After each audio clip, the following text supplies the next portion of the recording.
इस टॉपिक को अब हम लोग आगे बढ़ाते हैं। ये टॉपिक हम लोगों का हुआ था कहाँ तक? हम लोग पढ़ रहे थे स्रोत के बारे में, पृथ्वी की आंतरिक भौतिक संरचना की जानकारी के स्रोत के बारे में बात कर रहे थे हम लोग। स्रोत में हम लोगों ने 3 स्रोत की चर्चा किया था कि हमें 3 स्रोतों के बारे में पढ़ाई करना है। ये है प्रत्यक्ष प्रमाण, एक था प्रत्यक्ष, एक था अप्रत्यक्ष, और अंत में था जो वो भूकंप शास्त्र के आधार पे, भूकंप शास्त्र के आधार पर। ये 3 प्रकार के स्रोत हैं जिससे हम पृथ्वी की आंतरिक भौतिक संरचना का अध्ययन कर पाते हैं। तो प्रत्यक्ष प्रमाण हम लोगों ने पढ़ लिया था, अप्रत्यक्ष प्रमाण हम लोग पढ़ रहे थे। प्रत्यक्ष प्रमाण हम लोगों ने पढ़ लिया था, अप्रत्यक्ष प्रमाण हम लोग पढ़ रहे थे। इसमें घनत्व आधारित प्रमाण, ताप आधारित प्रमाण और दाब आधारित प्रमाण हमें पढ़ना था। तो हम लोग क्या कर रहे थे, हम लोग घनत्व आधारित प्रमाण को पढ़ रहे थे। यहीं पे क्लास हम लोगों की हुई थी समाप्त। तो आज की क्लास हम लोग फिर यहीं से प्रारंभ करते हैं, घनत्व आधारित प्रमाण से। हमने बात किया था कि संपूर्ण पृथ्वी का औसत घनत्व क्या है। उससे पहले हम लोगों ने घनत्व के बारे में बात कर लिया था कि घनत्व क्या होता है। तो उस चीज़ को जो हम लोगों ने कल पढ़ा था, समझा था, उस चीज़ को नोट डाउन कर लेते हैं। तो क्या देखा था हमने कि संपूर्ण पृथ्वी का जो औसत घनत्व है वो 5.5 ग्राम प्रति घन सेंटीमीटर है। तो संपूर्ण पृथ्वी का औसत घनत्व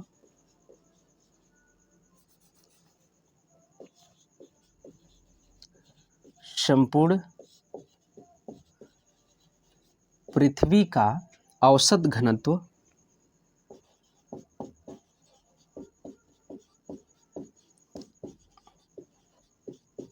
औसत घनत्व 5.5 ग्राम प्रति घन सेंटीमीटर है। ठीक, ये तो एक पॉइंट है। संपूर्ण पृथ्वी का औसत घनत्व 5.5 ग्राम प्रति घन सेंटीमीटर है। क्रस्ट का औसत घनत्व 2.8 से 3 ग्राम प्रति घन सेंटीमीटर है।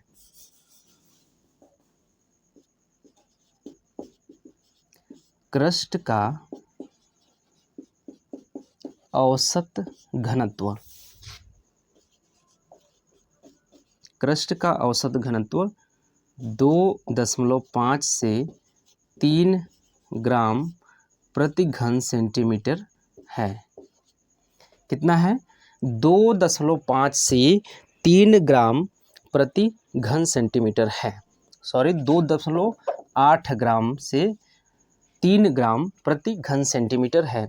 और वहीं क्रस्ट का हो गया। अगर मेंटल की बात करें तो मेंटल का औसत घनत्व 3.5 ग्राम प्रति घन सेंटीमीटर।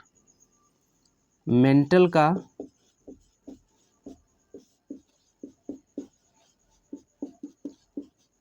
औसत घनत्व, मेंटल का औसत घनत्व ये 2.8 से 3 ग्राम प्रति घन सेंटीमीटर है। और मेंटल का जो औसत घनत्व है वो 3.5 से 4.2 ग्राम प्रति घन सेंटीमीटर है। 3.5 से 4.2 ग्राम प्रति घन सेंटीमीटर है।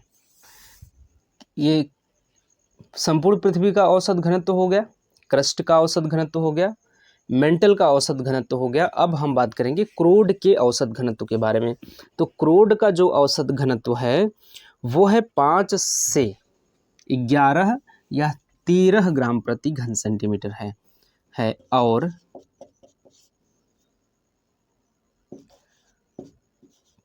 क्रोड का औसत घनत्व, क्रोड का औसत घनत्व 5 ग्राम प्रति घन सेंटीमीटर से 5 से लेकर 11 या 13 ग्राम प्रति घन सेंटीमीटर है। इतनी बातें हो गई। संपूर्ण पृथ्वी का औसत घनत्व 5.5 ग्राम प्रति घन सेंटीमीटर है। क्रस्ट का औसत घनत्व 2.8 से 3 ग्राम प्रति घन सेंटीमीटर है। मेंटल का औसत घनत्व 3.5 से लेकर 4.2 ग्राम प्रति घन सेंटीमीटर है। और वहीं क्रोड के औसत घनत्व की बात करें तो 5 से लेकर 11 या 13 ग्राम प्रति घन सेंटीमीटर है। इसका तात्पर्य क्या निकलता है? अर्थात पृथ्वी के अंदर गहराई बढ़ने के साथ साथ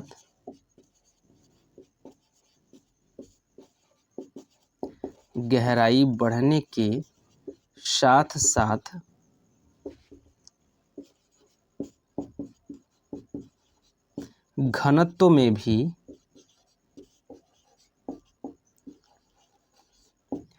असामान्य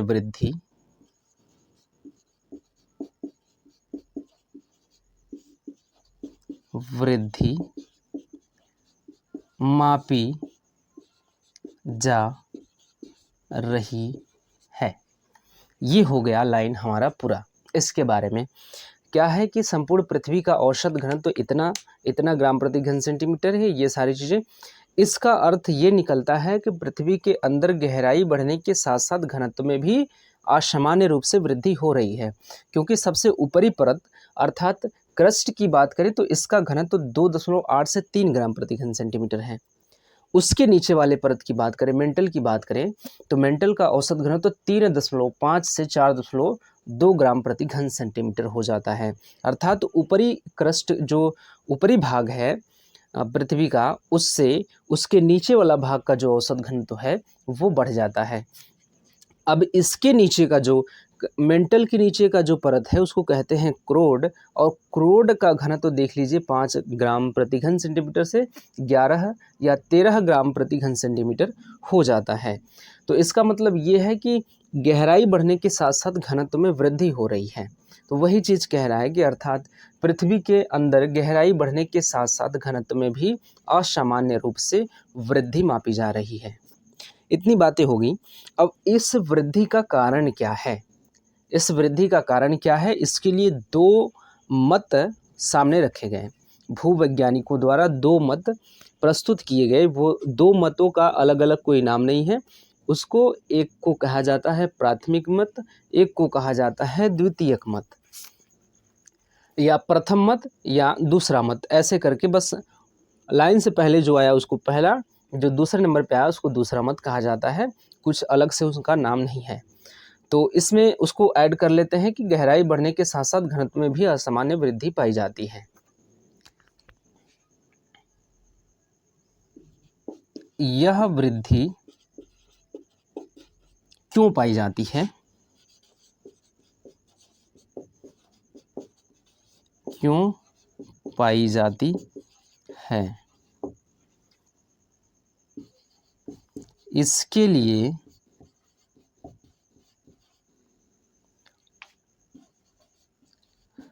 अलग अलग वैज्ञानिकों द्वारा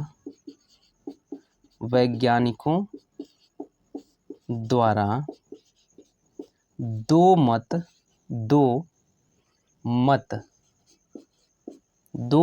प्रस्तुत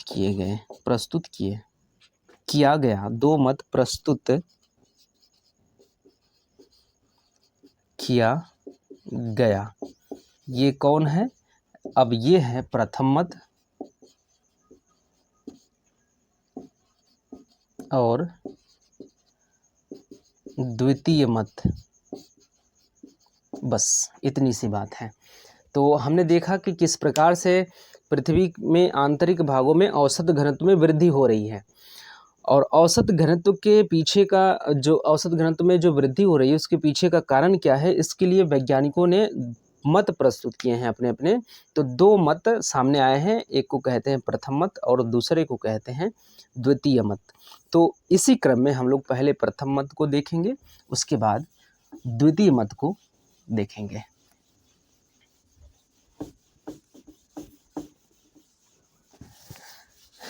प्रथम मत की बात करें तो प्रथम मत में कहा जाता है कि जो पृथ्वी के आंतरिक भागों में जो चट्टानें हैं, चट्टानों की जो संगठन है, चट्टानों के संगठन में कोई परिवर्तन नहीं होता। पहले संगठन को आप समझ लीजिए क्या है। किसी भी चीज का निर्माण किन किन चीजों से हुआ है वो उसका संगठन होता है। जैसे कोई दवाई ले लीजिए, जैसे कोई मेडिसिन होता है और मेडिसिन का जो डब्बा होता है, डब्बा के कवर पे, डब्बे पे आप देखेंगे कि किसी न किसी साइड लिखा हुआ होता है कि कौन सी दवा कितना परसेंट, कितना परसेंट इसमें डाली गई है। तो ये दवाई इन चीज़ों से मिलके बनी हुई है। ये दवाई मान लेते हैं ए है, तो ये जो ए दवाई है ये इन चीज़ों से मिलके बनी हुई है। तो ये जो दवाई है ए, इस दवाई का ये जो है ये संगठन है। संगठन नहीं, संगठन एक होता है संगठन, तो ये नहीं, ये संगठन होता है जिसको कहते हैं कंपोनेंट किस किस चीज से मिलके बना हुआ है। तो प्रथम मत में क्या कहा जा रहा है कि पृथ्वी के आंतरिक भागों में चट्टानों का संगठन में कोई परिवर्तन नहीं आता। पृथ्वी के आंतरिक भागों में चट्टानों में, जो पृथ्वी के आंतरिक भागों में चट्टानें हैं उनमें कोई भी, उनके संगठन में कोई परिवर्तन नहीं आता। अर्थात कि जो चट्टानें ऊपरी भागों में है, मान लीजिए कि वो क्या कह रहे हैं कि जैसे ये क्या है,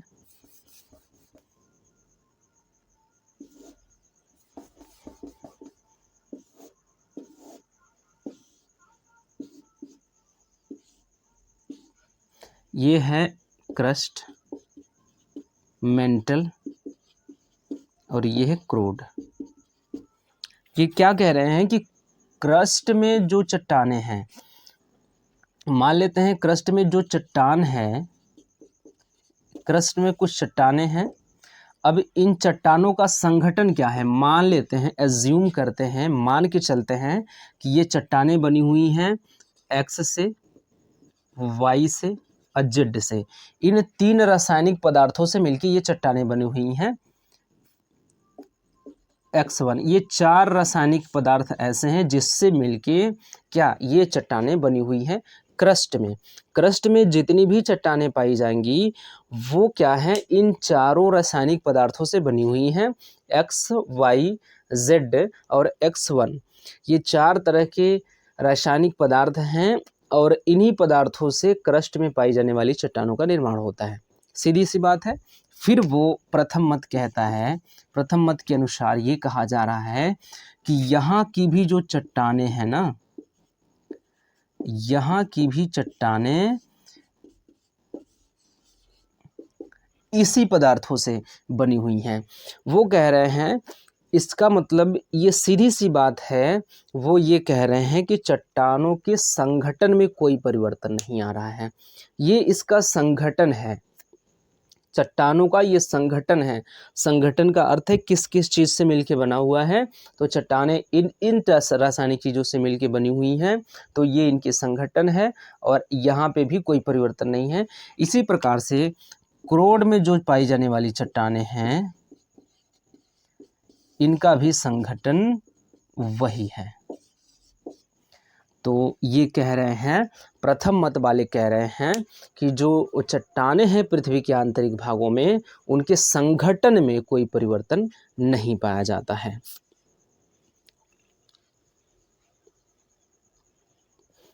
अब इस चीज़ को हम लोग लिख लेते हैं।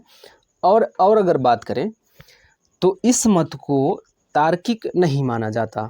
पहली बात तो आप ये समझ गए कि ये मत कह रहा है कि पृथ्वी की आंतरिक भागों में गहराई बढ़ने के साथ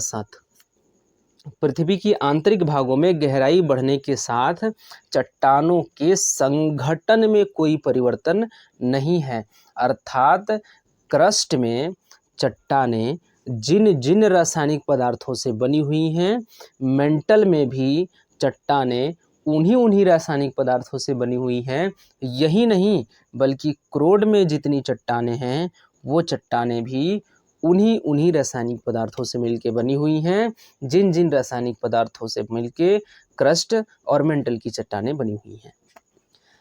ये कहता है, अभी इसको हम लोग लिखेंगे, अभी आप ज़्यादा तनाव मत लीजिएगा, इसको हम लोग लिखेंगे। तो इतनी बातें हो गई प्रथम मत में।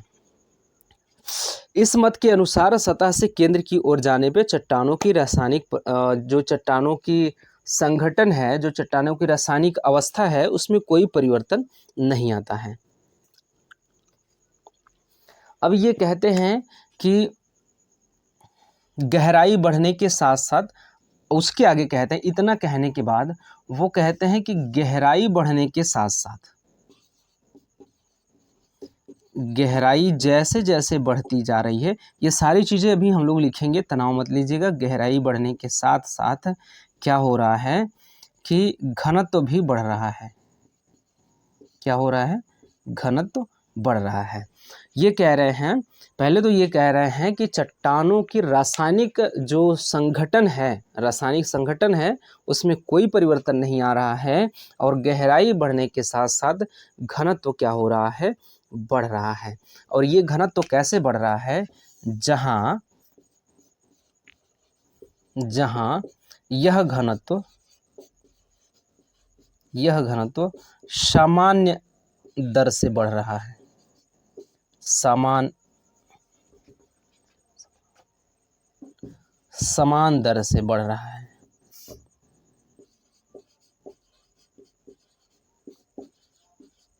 समान दर से बढ़ रहा है। ये मत कह रहा है कि गहराई बढ़ने के साथ साथ घनत्व भी बढ़ रहा है, और ये जो घनत्व बढ़ रहा है, इसके बढ़ने की जो दर है वो समान है।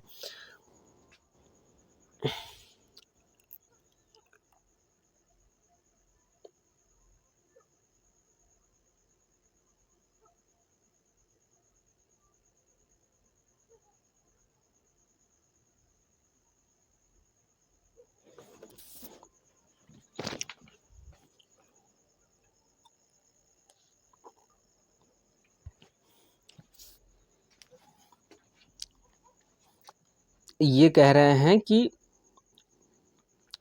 यह घनत्व समान दर से बढ़ रहा है। समान दर से कैसे? ये इसको एग्जाम्पल के रूप में ऐसे समझिए। इसको पहले यहाँ से हटा देते हैं, इसके बाद एग्जाम्पल से इस चीज़ को समझते हैं कि ये कैसे कह रहे हैं कि सामान्य दर से घनत्व में वृद्धि आ रही है।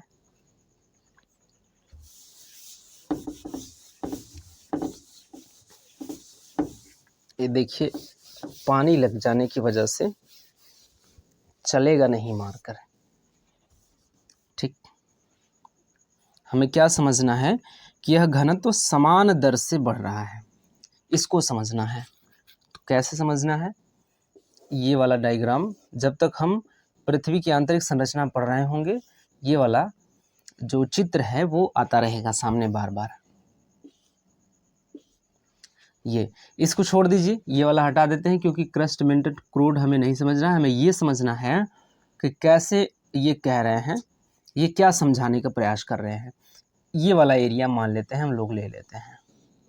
ये मान लेते हैं एक चट्टान है, ये 2 है, ये 3 है, ये 4 है, ये 5 है और ये 6 है। 6 चट्टानें हैं ऊपर से नीचे तक। चट्टानों का नाम भी रख लेते हैं। ये ए है, छोटा वाला ए रखते हैं। ये बी, सी, डी, ई, एफ। 6 चट्टानें हैं एक दूसरे के ऊपर ऐसे। अब ये कह रहे हैं कि समान, अब ये क्या कह रहे हैं कि पृथ्वी के आंतरिक भागों में समस्त चट्टानों के सतह से केंद्र की ओर जाने पे हो क्या रहा है कि चट्टानों की रासायनिक संगठन में कोई परिवर्तन नहीं आ रहा है। जब चट्टानों की रासायनिक संगठन में कोई परिवर्तन नहीं आएगा तो चट्टानों का वजन भी उतना ही रहेगा। एक चट्टान बना हुआ है, ये चट्टान है मान लीजिए एक्स, ये बना हुआ है ए और बी से। किससे किससे बना हुआ है? ए और बी से। और एक और चट्टान है वो भी क्या है, ये है वाई, और ये भी बना हुआ है ए और बी से। तो दोनों का घनत्व जो है वो बराबर होगा और दोनों का वजन बराबर होगा। ये देख लीजिए, छोटा बड़ा रहेगा तो वो ऊपर नीचे हो जाएगा, मतलब कम बेसी हो जाएगा, छोटा बड़ा रहेगा। तो अगर बराबर है और ये रासायनिक संगठन भी सेम है तो चट्टानों का जो वजन है वो उतना ही रहेगा। तो मान लेते हैं कि इस चट्टान का वजन जो है वो 500 क्विंटल है। तो बी का भी वजन 500 क्विंटल होगा, सी का भी, डी का भी, ई का और एफ का, सभी का वजन 500 क्विंटल होगा क्योंकि रासायनिक संगठन बराबर है। और हम ये मान के चल रहे हैं क्योंकि समझना है हमें, एग्जाम्पल लेके चल रहे हैं, सच्चाई तो है, मतलब एग्जाम्पल लेके चल रहे हैं। तो हम ये मान के चल रहे हैं कि सभी चट्टानों का आकार एक जैसा होगा, तो सभी चट्टानों का जो वजन है वो एक जैसा है, 500 क्विंटल है, बी का भी 500 क्विंटल है। अब ये कह रहे हैं कि समान दर से बढ़ रहा है। बी पे ए चट्टान जो है वो 500 क्विंटल का भार लगाएगा, 500 क्विंटल का भार लगाएगा, तो उसी अनुसार क्या होगा, इसका घनत्व तो बढ़ेगा।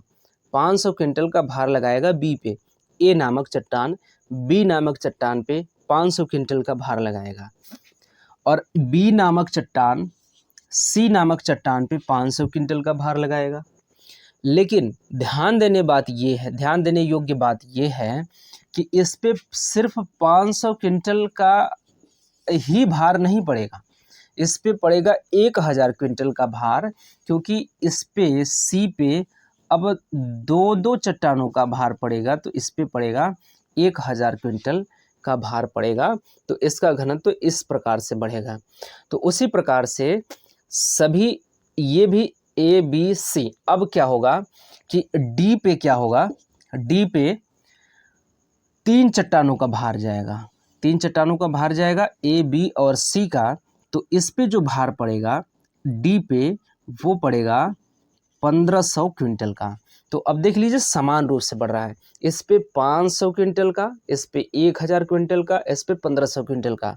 तो 500 क्विंटल का भार समान रूप से बढ़ रहा है, तो घनत्व भी उसी प्रकार से समान रूप से ही बढ़ेगा।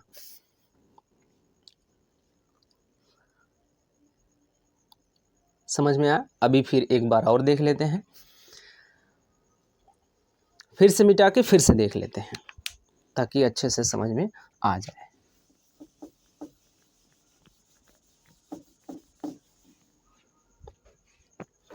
उसी प्रकार से समझेंगे लेकिन एक बार और समझ रहे हैं।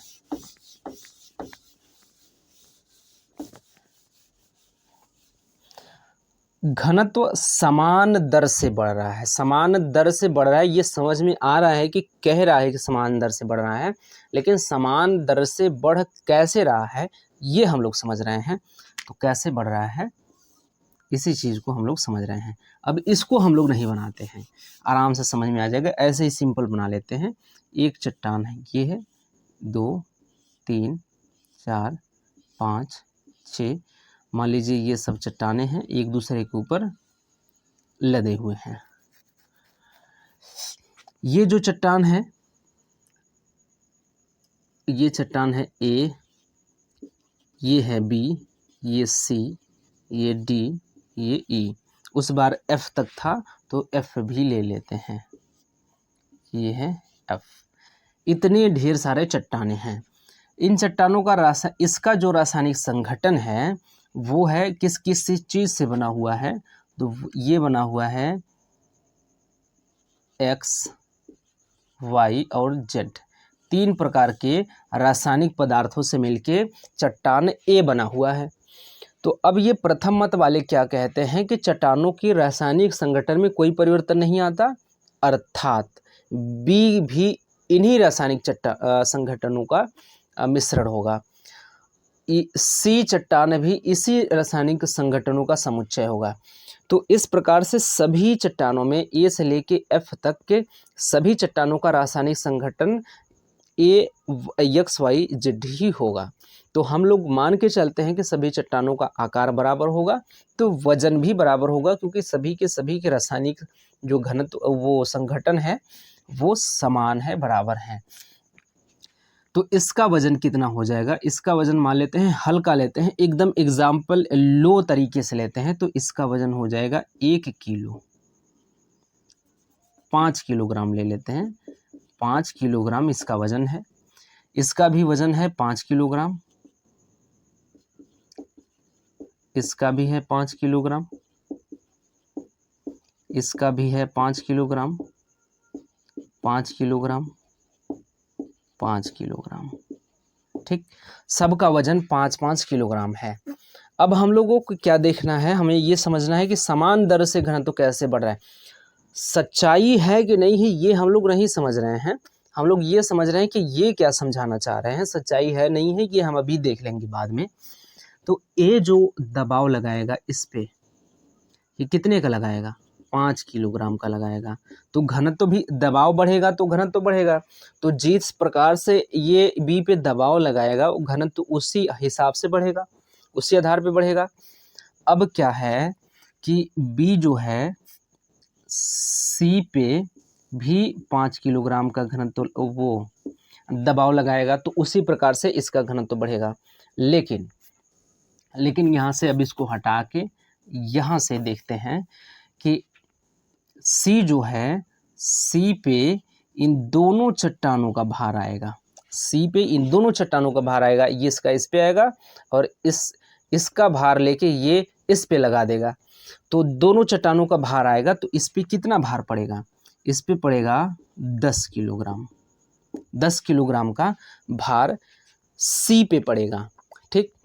अब क्या है कि अब डी की बारी आई, तो डी पे सी का भी भार आएगा 5 किलो, बी का भी भार आएगा 5 किलो और ए का भी भार आएगा 5 किलो। तो तीनों का भार आएगा 5-5 किलो। तो कितना भार इस पे आ जाएगा, इस पे आ जाएगा 15 किलोग्राम का भार। अब देखिए ई पे आइए, ई पे 1 2 3 4 चट्टानों का 5-5 किलो का भार आएगा। तो कितना आ जाएगा, 5 चौके 20 किलोग्राम का भार आ गया इस पे।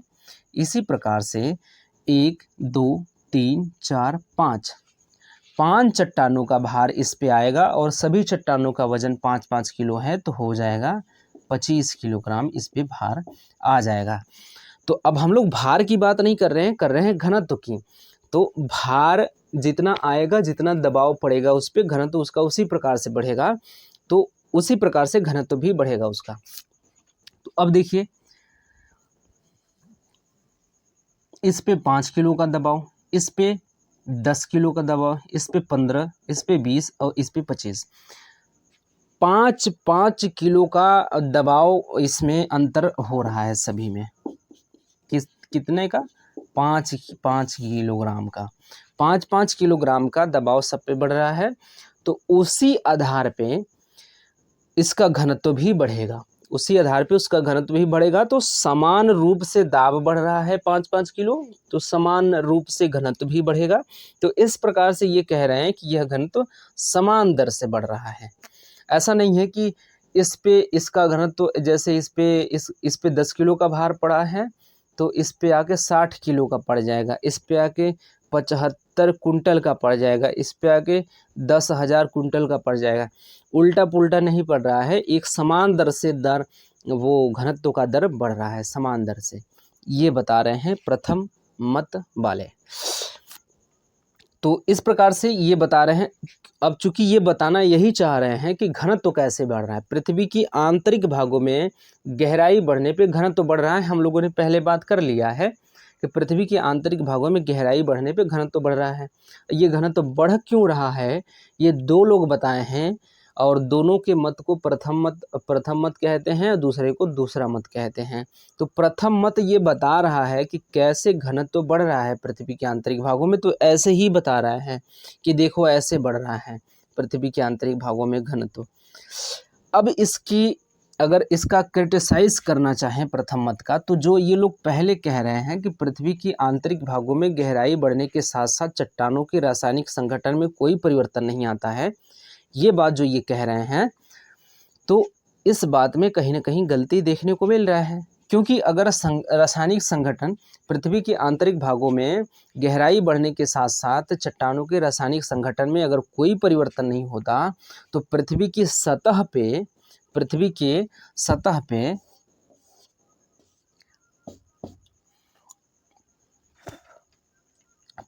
सतह पे अगर लोहा पाया जा रहा है तो लोहा यहाँ भी होता और यहाँ भी होता।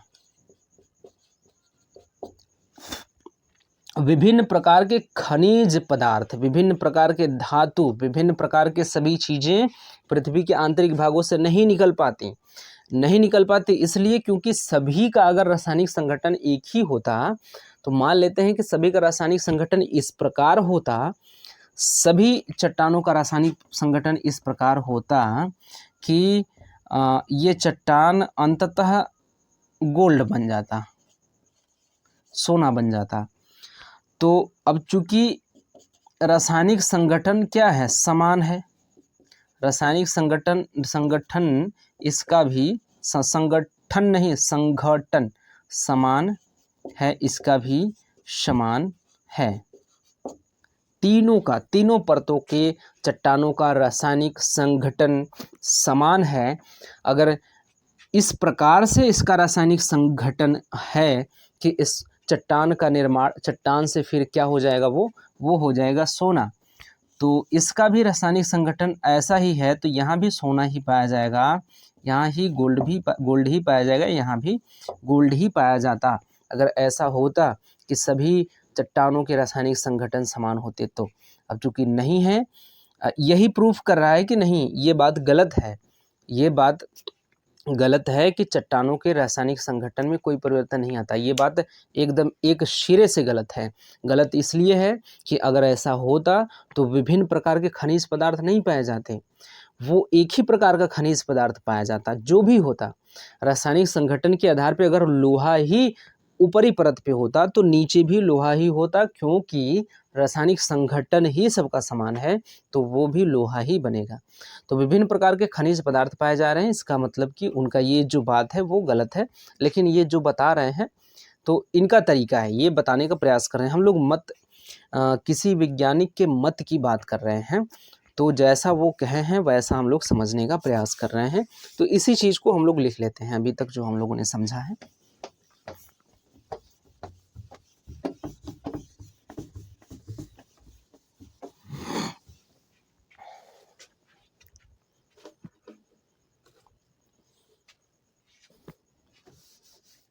बस 2 सेकेंड सूख जाएगा। अब इसको हम लोग नोट डाउन कर लेते हैं। Point be noted my Lord. तो क्या समझा हम लोगों ने प्रथम मतानुसार?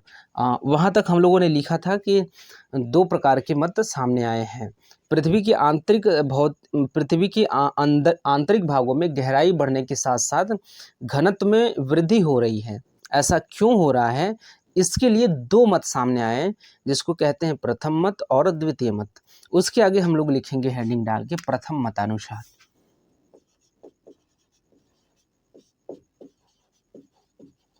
प्रथम मतानुसार।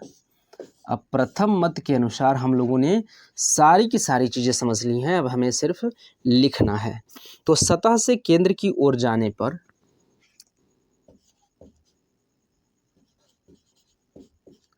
सतह से केंद्र की ओर जाने पर सतह से केंद्र की ओर जाने पर चट्टानों की रासायनिक संगठन में कोई परिवर्तन नहीं आता है। सतह से केंद्र की ओर जाने पर चट्टानों की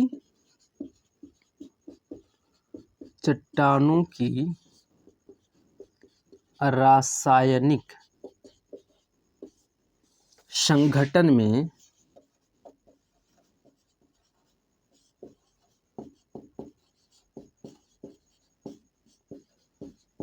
कोई परिवर्तन नहीं होता है। ठीक, सतह से केंद्र की ओर जाने पर चट्टानों की रासायनिक संघटन में कोई परिवर्तन नहीं होता है। अब इसका क्रिटिसाइज यहाँ पे हम लोग नहीं करेंगे, यहाँ पे कर लेंगे तो ऐसा लगेगा कि प्रथम मत के अनुसार ही ये है ना। अगर यही इसी लाइन के आगे हम लोग लिख दें कि जैसे ऐसे लिख दिए हम लोग, सतह से केंद्र की ओर जाने पर चट्टानों की रासायनिक संगठन में कोई परिवर्तन नहीं होता है। अगर इसके आगे हम लोग लिख दें कि नहीं, ये बात गलत है, चट्टानों की रासायनिक संगठन में परिवर्तन होता है, ये सारी चीज़ें भी अगर हम लोग इसके आगे ही लिख दें तो ऐसा लगेगा कि ये चीज़ें जो भी लिखी गई हैं आगे, ये चीज़ें भी प्रथम मतानुसार ही हैं। तो यहाँ पे हम लोग क्रिटिसाइज यहाँ पे नहीं करेंगे, इसकी आलोचना यहाँ पे नहीं करेंगे, ख़त्म होने के बाद करेंगे। ये टॉपिक यहाँ से ख़त्म होने के बाद आलोचना करेंगे। ठीक है,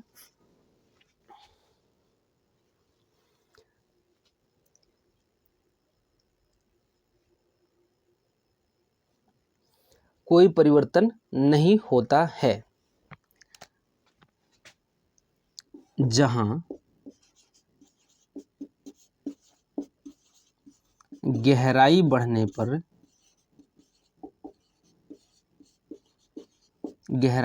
पर घनत्व में भी वृद्धि देखी जाती है। चट्टानों की रासायनिक संगठन में कोई परिवर्तन नहीं होता है। जहां गहराई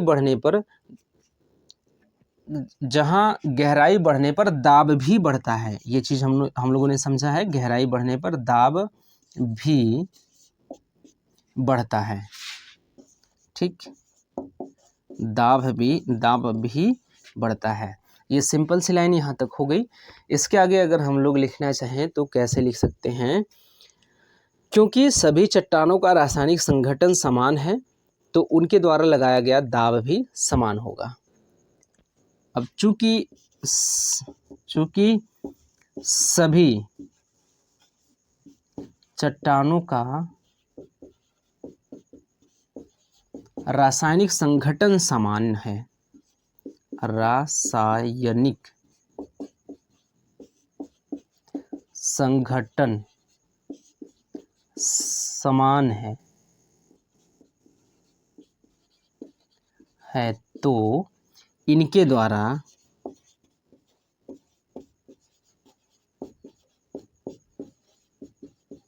लगाया जाने वाला बल भी या दबाव भी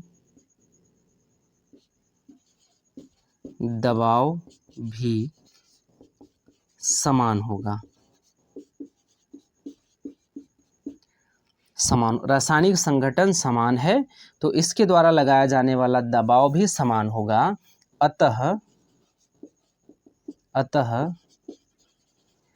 पृथ्वी की आंतरिक भागों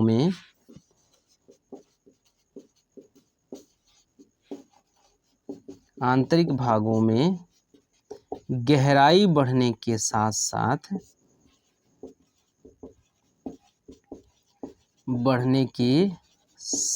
साथ घनत्व में भी समान रूप से वृद्धि होती है।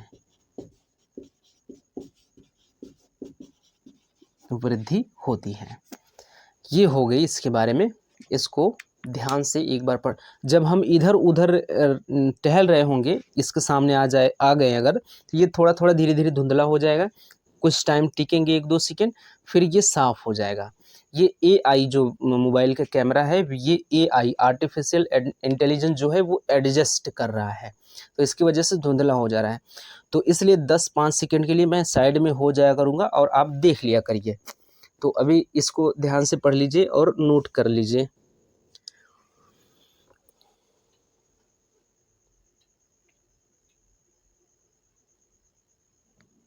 ठीक, एक बार पढ़ देते हैं। अगर हैंड राइटिंग में कोई दिक्कत होगी, नहीं समझ में आ रही होगी, तो फिर समझ में आ जाएगा। सतह से केंद्र की ओर जाने पर चट्टानों की रासायनिक संघटन में कोई परिवर्तन नहीं होता है। जहां गहराई बढ़ने पर दाब भी बढ़ता है।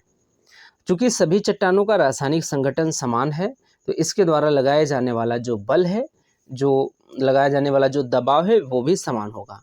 अतः पृथ्वी के आंतरिक भागों में गहराई बढ़ने के साथ साथ घनत्व में भी समान रूप से वृद्धि होती है। ये सारी चीजें हम लोगों ने समझ लिया है। अब बढ़ते हैं द्वितीय मत पर। द्वितीय मतानुसार अब बात करते हैं। ये तो हो गया पहला मत।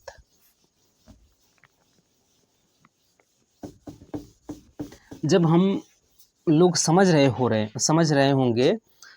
होते हैं, तो उस समय समझने के दौरान जो हम लोग ज़्यादा तो नहीं लिखा करिए, लेकिन जो समझने के साथ साथ जो डायग्राम है वो बना सकते हैं वहाँ पे, क्योंकि लिखने के बाद उस डायग्राम को बनाने से प्रभाव बढ़ जाएगा और समझने में जब कुछ टाइम बाद अब जब निकाल के अपना नोट्स पढ़ेंगे तो समझ में आ जाएगा आराम से।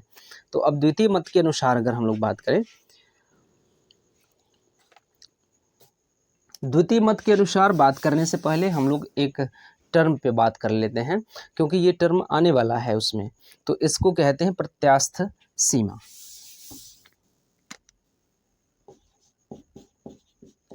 प्रत्यास्थ सीमा। अब क्योंकि ये शब्द आने वाला है, तो इससे पहले इस शब्द को आने से पहले ये आके लोचा खड़ा करे बीच में, इससे पहले ही हम लोग यहाँ पे समझ के चलेंगे, तो लोचा खड़ा नहीं करेगा। तो प्रत्यास्थ सीमा क्या होता है?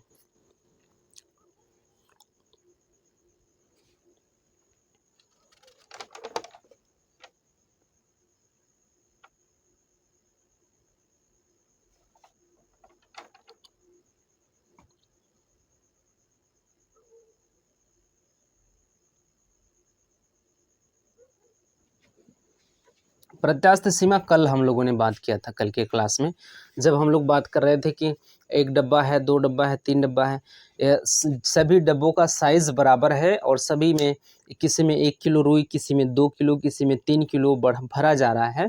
तो साइज़ तो डब्बे का बराबर है, लेकिन रुई का मात्रा बढ़ जा रहा है, तो उसको दबा दबा के भरना पड़ेगा।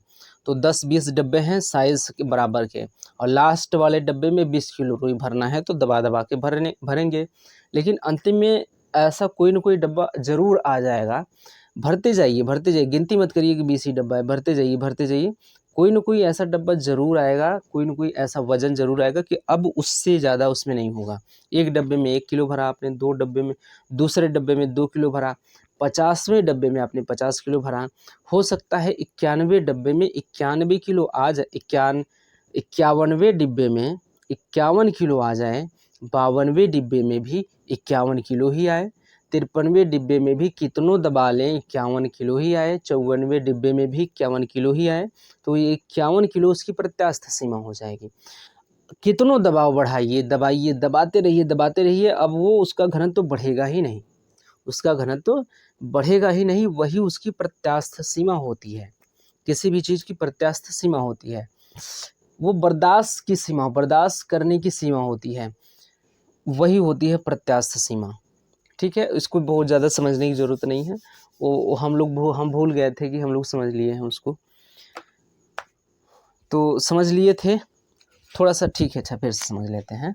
ये मान लीजिए कि एक डब्बा है, ये एक डब्बा है, ये एक डब्बा है, ऐसे करते करते ये भी एक डब्बा है, ये पहला डब्बा है, ये दूसरा डब्बा है, ये तीसरा डब्बा है, ये 105वां डब्बा है। इतने ढेर सारे डब्बे हैं। डब्बा का साइज़ है बराबर, इसमें रुई भरा जाएगा कितना? 1 किलो, 1 किलोग्राम। इसमें भरा जाएगा 2 किलोग्राम, इसमें भरा जाएगा 3 किलोग्राम। डब्बे का साइज तो बराबर है, डब्बे का साइज बराबर है, कोई छोटा बड़ा नहीं है, डब्बा समान है। अब इसमें 1 किलो रुई भरा जाएगा, लेकिन दूसरे डब्बे में 2 किलो रुई भरा जाएगा, तो अपेक्षाकृत इसको अधिक दबाना पड़ेगा, अधिक दबाना पड़ेगा। तो जब अधिक दबाना पड़ेगा तो इसका घनत्व तो इसकी अपेक्षा बढ़ जाएगा। दबाव जब बढ़ता है तो घनत्व तो बढ़ जाता है। और इसमें 3 किलो रुई भरा जाएगा, डब्बा बराबर है, तो इससे ज़्यादा इसको दबाना पड़ेगा। ऐसे ही करते करते 105वां जो डब्बा है, इसमें 105 किलोग्राम रुई भरना है। ये तो किसी न किसी तरह से दाब दाब के भर दिए उसमें 105 किलो। लेकिन उसके आगे वाला जो डब्बा आया, 106वां डब्बा, इसमें भी कितना आया, 105 किलोग्राम ही आया रुई। कितना भी दबा दिए, बहुत ज़्यादा दबा के 105 किलो ही आया। अब 107वां डब्बा आ गया, इसमें भी कितना आया, 105 किलो ही आया। कितनों दबा रहे हैं, अब बढ़ ही नहीं रहा है। कितना तेज़ दबा दी, बहुत तेज़, पूरा पूरा बल बूत लगा दे रहे हैं, फिर भी पूरी तरह से दबा दे रहे हैं, फिर भी उससे ज़्यादा ही, अब तो 105 किलो से बढ़ ही नहीं रहा है। तो यही 105 किलो उसकी प्रत्यास्थ सीमा है। प्रत्यास्थ सीमा होती है कि वो सीमा होती है कि दबाव आप कितनों लगाइए, लेकिन घनत्व में कोई वृद्धि अब होने वाली नहीं है। प्रत्यास्थ सीमा क्या होती है? प्रत्यास्थ सीमा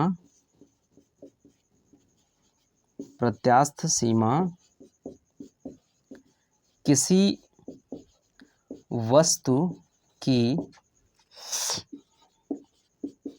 वह सीमा होती है जहां पर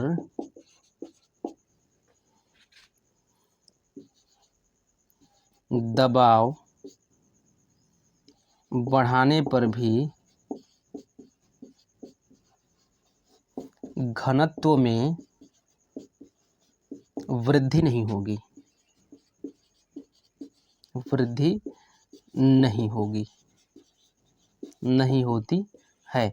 यह उसकी प्रत्यास्थ सीमा होती है।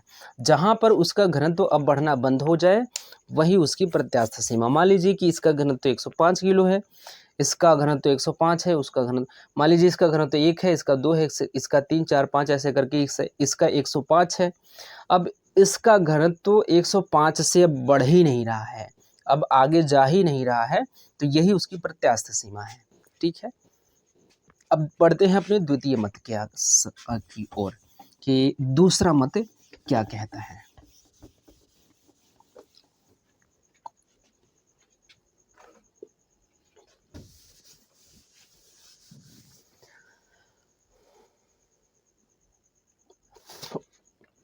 दूसरा मत क्या कह रहा है कि चूंकि प्रत्येक पदार्थ की अपनी प्रत्यास्थ सीमा होती है, अतः समान दर से दाब बढ़ते बढ़ते बढ़ेगा, लेकिन घनत्व में वृद्धि नहीं होगी।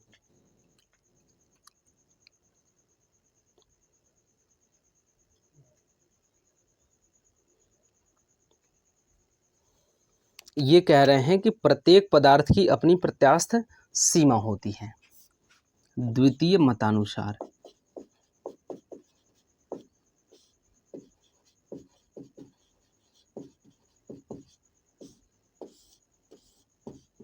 द्वितीय मतानुसार प्रत्येक पदार्थ की अपनी प्रत्यास्थ सीमा होती है, इसलिए दबाव बढ़ने के बावजूद भी घनत्व में वृद्धि नहीं होगी।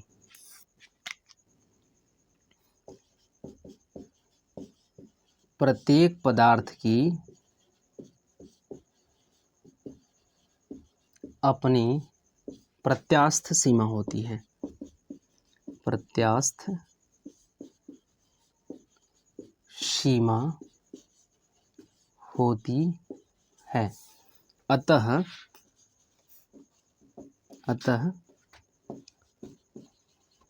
पृथ्वी की आंतरिक भागों में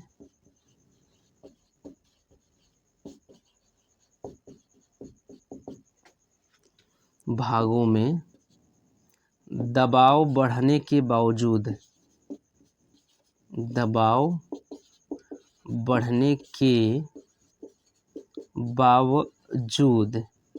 बहुत अधिक घनत्व में बहुत अधिक वृद्धि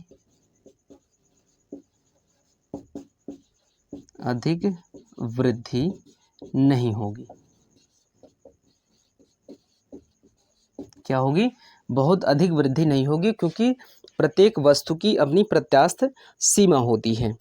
सतह से केंद्र की ओर जाने पर चट्टानों के रासायनिक संगठन में परिवर्तन होता है। ये वाला जो मत है, ये कहते हैं कि सतह से केंद्र की ओर जाने पे, पृथ्वी के आंतरिक भागों में सतह से केंद्र की ओर जाने पे रासायनिक संगठन में, चट्टानों के रासायनिक संगठन में परिवर्तन आता है। तो इस बात को यहाँ पे लिख लेते हैं। पृथ्वी की आंतरिक भागों में, पृथ्वी की आंतरिक भागों में सतह से केंद्र की ओर जाने पर, सतह से केंद्र की ओर जाने पर चट्टानों की रासायनिक संगठन में,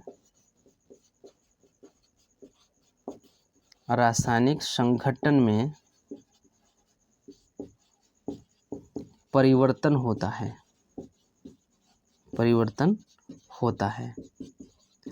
ये मत जो है, ये मत कह रहा है कि रासायनिक संगठन में परिवर्तन होता है। इसके आगे ये कह रहे हैं कि परिवर्तन होता है और साथ ही साथ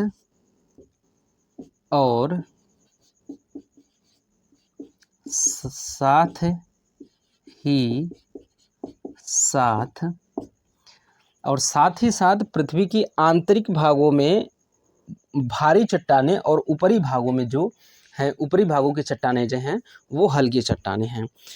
तो साथ ही साथ ऊपरी भागों में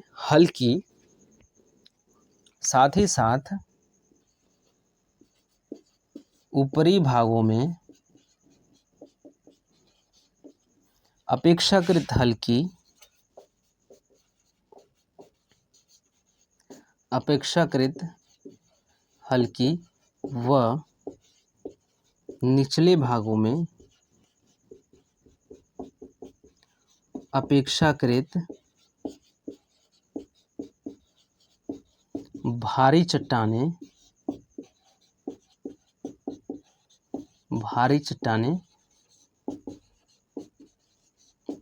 पाई जाती हैं। अब यहाँ तक आप नोट डाउन कर लीजिए।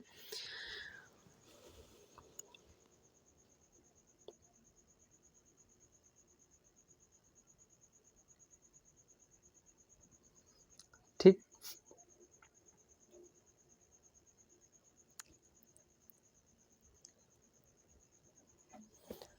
अपेक्षाकृत भारी चट्टानें पाई जाती हैं। अब इसका क्या अर्थ है? इसका अर्थ ये है, इसका अर्थ अपेक्षाकृत भारी चट्टानें पाई जाती हैं जब ऊपरी सतह में हल्की, थोड़ा सा नीचे और भारी, थोड़ा सा नीचे और भारी, थोड़ा सा नीचे और भारी, ऐसे कर करके चट्टानें पाई जा रही हैं। ऊपरी भागों में भारी हल्की चट्टानें, निचली भागों में भारी चट्टानें। तो अपेक्षाकृत, एक दूसरे की अपेक्षा, एक चट्टान है, जैसे ये चट्टान है, परत दर परत चट्टानें हैं ये सब। तो ये हल्की चट्टान है, इसकी अपेक्षा ये भारी चट्टान है, इसकी अपेक्षा ये भारी है, इसकी अपेक्षा ये भारी है। ठीक है, तो ऊपरी भागों में हल्की चट्टानें और निचली भागों में अपेक्षाकृत भारी चट्टानें पाई जाती हैं। अतः जैसे जैसे सतह से केंद्र की ओर जाएंगे, दाब में असमान रूप से वृद्धि होगी। वो कह रहे थे समान रूप से वृद्धि होगी, ये कह रहे हैं असमान रूप से वृद्धि होती है जाती है। अतः गहराई बढ़ने के साथ साथ पृथ्वी की आंतरिक भागों में असमान रूप से वृद्धि पाई जाती है।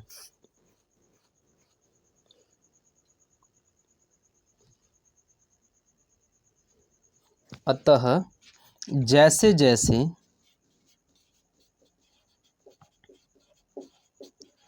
केंद्र की ओर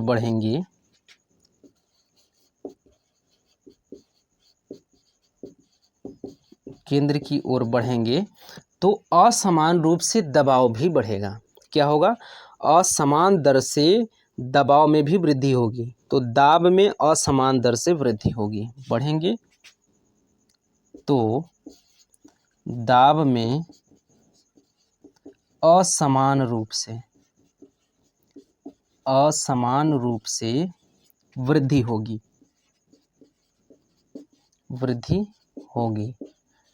अब जैसा कि आप जानते हैं कि दबाव और घनत्व में समानुपाती संबंध होता है, दबाव बढ़ेगा तो घनत्व भी बढ़ेगा। तो अर्थात अब जैसे जैसे केंद्र की ओर बढ़ेंगे तो दाब में असमान रूप से वृद्धि होगी, अर्थात पृथ्वी की आंतरिक भागों में गहराई बढ़ने के साथ साथ घनत्व में भी वृद्धि होगी। तो आगे लिख लेते हैं, होगी अर्थात होगी। अतः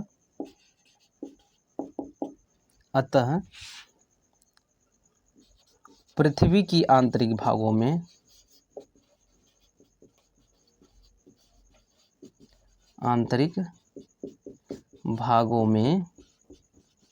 गहराई बढ़ने के साथ साथ घनत्व में भी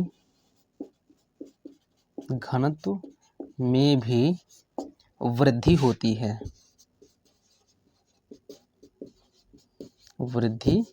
होती है। ये रहा दूसरा मत, इसको ध्यान से देख लीजिए।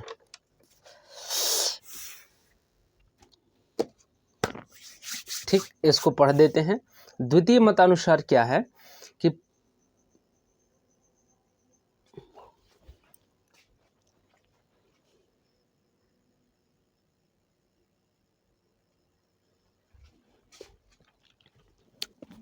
ठीक है,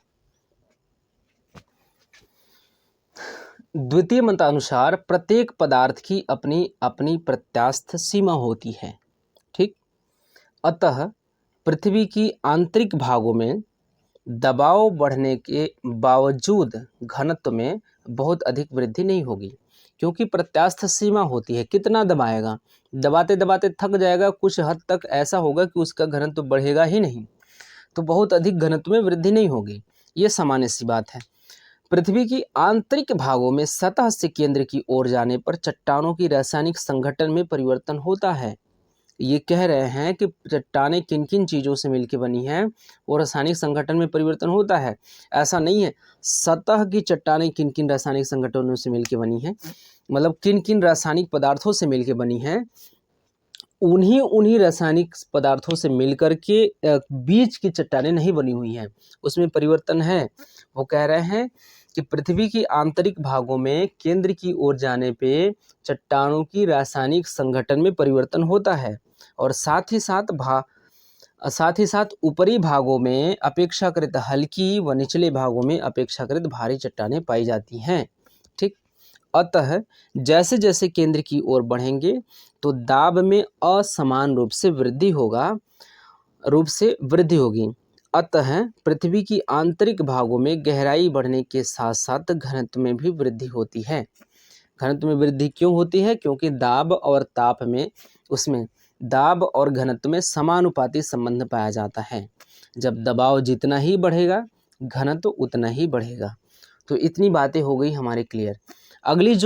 अगला जो बिंदु है वो है तापमान पर आधारित प्रमाण। किस पे? तापमान पर आधारित प्रमाण। हमें क्या पढ़ना था?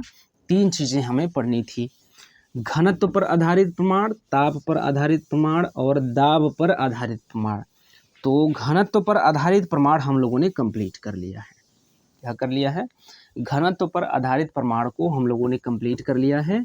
अब हम लोग पढ़ेंगे ताप पर आधारित प्रमाण, और ताप पर आधारित प्रमाण के लिए आप लोगों को वेट करना होगा अगले क्लास के लिए।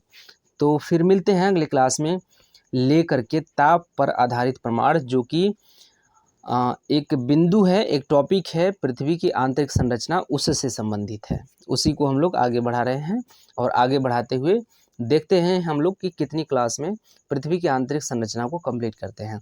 और ये पृथ्वी की आंतरिक संरचना जो है एकदम हम लोग एकदम विस्तार से पढ़ रहे हैं, कोई चीज़ छूट नहीं रहा है। इसलिए देखेंगे हम लोग कि ऐसा कम से कम 8-10 क्लास भी लग सकता है पृथ्वी की आंतरिक संरचना मात्र पढ़ने में। अब ऐसे आमतौर पे तो एक ही क्लास में थोड़ा थोड़ा सब कुछ बता के एक ही क्लास में 1 घंटे 1.5 घंटे की क्लास में या 2 घंटे क्लास में कंप्लीट कर लिया जाएगा। लेकिन पृथ्वी की आंतरिक संरचना को अगर आप समझ जाइए कि अगर 10 क्लास 8 क्लास या 6 क्लास में 1-1 घंटे की क्लास में कंप्लीट किया जा रहा है, तो वो कितने गहराई तक हम लोग जा रहे हैं, कितने विस्तार से पढ़ने का प्रयास कर रहे हैं। तो फिर मिलते हैं हम लोग अगले वीडियो में लेकर के अगली बात, अगली टॉपिक। तब तक के लिए धन्यवाद।